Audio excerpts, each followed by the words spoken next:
Well, hello everybody. This is Billy Bob coming to you. Anyhow, I wanted to say hello. This is an Asian Redneck show. And today we're going to be talking about a little story about love. You know, love is so important, people. We have too much hate in the world. We have too many people just hating on everybody. Too many wars going on, people killing people, people doing bad things to people. We don't need that. We need love. Remember the hippie generation? I don't. I was just a little kid. But anyhow, that's what that was all about. Anyhow, in a crowded subway, their eyes met. A spark of connection ignited between Sarah and Mark, and they fell head over heels in love with each other. But their love story was cut short because they were on two different trains going in two different directions. They just looked at each other and they just fell in love. You know, it's not amazing how you can just look at somebody and just fall in love, and if the other person falls in love, there's a connection that'll last for a lifetime.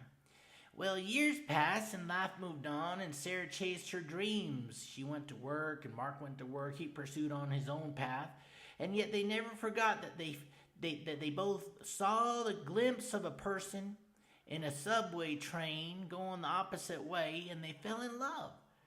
You know, and they're like, I wonder what would have been. How could it have been? Well, one day at a bustling airport, fate finally intervened. God stepped in. Sarah, lost in a sea of people, dropped her luggage, causing a comical chain reaction of tumbling suitcases, and her suitcase fell down, and then her shoe fell off. Well, amidst all this chaos, a familiar voice called out and said, "You need a hand? You need me to help you out there, Sarah?" Sarah looked up, and there stood Mark, wearing a mischievous smile.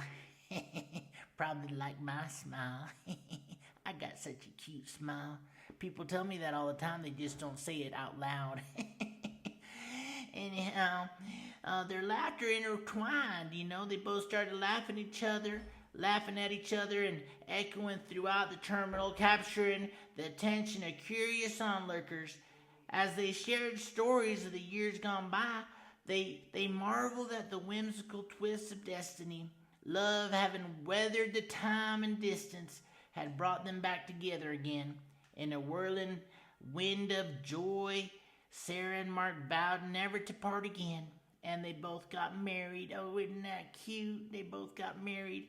Their laughter forever intertwining with each other, creating a symphony of music and happiness in their whole lives. And so, with faith as their guide, they embarked on a new chapter in their lives, their hearts forever intertwined like two ropes tied together. In a world full of surprises, they knew that love, even with its quirks and funny ways, had a way of reuniting souls that were destined to be together. Isn't that amazing?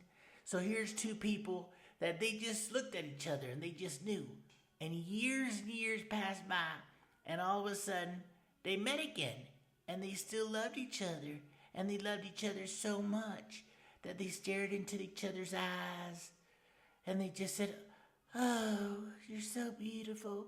And she said, "Oh, you're so handsome." And he said, "Will you marry me?" And she said, "Of course." And they got married. You see, that's what we need more of in this world. We need love. Nowadays, people just want to, I don't want to get married. People, it is so beautiful to have a marriage, even if it doesn't last a whole lifetime, if it lasts 10, 20, 30 years. Because it's time that you spent with another soul on this planet, not with 50,000 souls. Oh, I dated 27 women. I dated 200 men. That's disgusting, people. Come on, wake up. Anyhow, you know what I'm saying. Try to find a soulmate. Try to find a soulmate that you can spend time with, that you can help each other with. Because guess what? When you die, you're going to go to the other side and you're going to know, "Oh, hey, Sarah, how are you?" And she's going to go, "Oh my God, it's you, Mark." And they're going to get back together again. Anyhow, this is Asian Redneck Show. This is Billy Bob. I love every single one of you. Even if you're ugly, I still love you. You know why I know that? Because I'm ugly too. Anyhow, I'm not ugly inside. I love you. Have a good day. Have a good night. And have a nice life.